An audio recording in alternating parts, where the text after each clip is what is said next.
దేవుని నామానికి స్తోత్రం కలుగును గాక. అందరూ బాగున్నారా? నేను కూడా బాగానే ఉన్నానండి.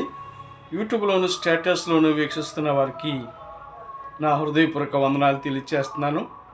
ఈరోజు మనము నూతన సంవత్సరం గురించి ఒక వాక్యాన్ని మీ మధ్యకి తీసుకొచ్చాను. సామెతల గ్రంథము 9వ అధ్యాయం 11వ వచనంలో ఇలాగా వ్రాయబడింది. అదేంటంటే, నా వలన నీకు దీర్ఘాయువు కలుగును, నీవు జీవించు సంవత్సరములో అధికమగును.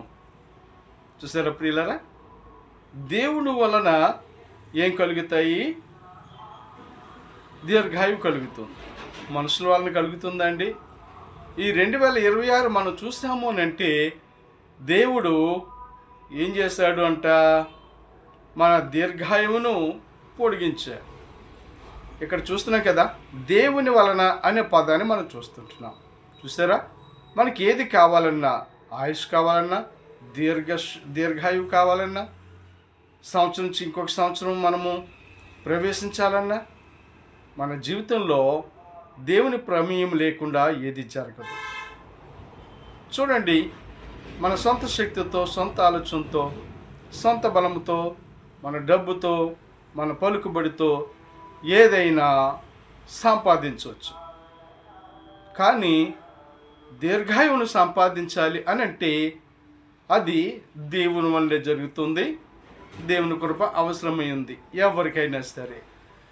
యేసుక్రీస్తు నమ్ముకున్న వారికైనా, క్రైస్తవ ఇతరులకైనా, మానవుడిగా జన్మించిన ప్రతి ఒక్కరికి కూడా తన దీర్ఘాయువు పొడిగించబడాలి అని అంటే, సంవత్సరములు అధికము అవ్వాలి తన జీవితంలో అంటే దేవుని ప్రమేయము ఉండాల్సిందే. దేవుడు లేకుండా మనకి ఏది జరగదు. ముందు చెప్పాను కదండి, వాటన్నిటి ద్వారా మనం ఏదైనా సంపాదించవచ్చు.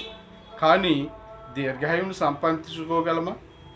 డబ్బు ఇస్తారు, వస్త్రాలు ఇస్తారు, ఆస్తులు ఇస్తారు, అంతస్తులు ఇస్తారు. కానీ ఆయుష్ను పొడిగించమంటే ఎవరు పొడిగిస్తారు చెప్పండి?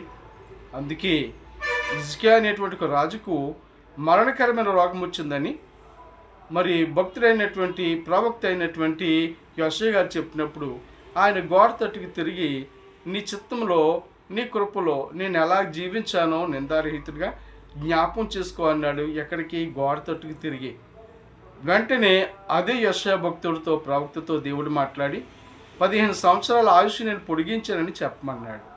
ఎందుకు పొడిగించాడు? అతను భక్తి విశ్వాసాలు సరైనందువల్ల, చక్కగా దేవుని యందు భయభక్తి కలిగి ఉన్నందువల్ల. అయితే నీకు దీర్ఘాయువు ఇంకొక సంవత్సరం చూడాలంటే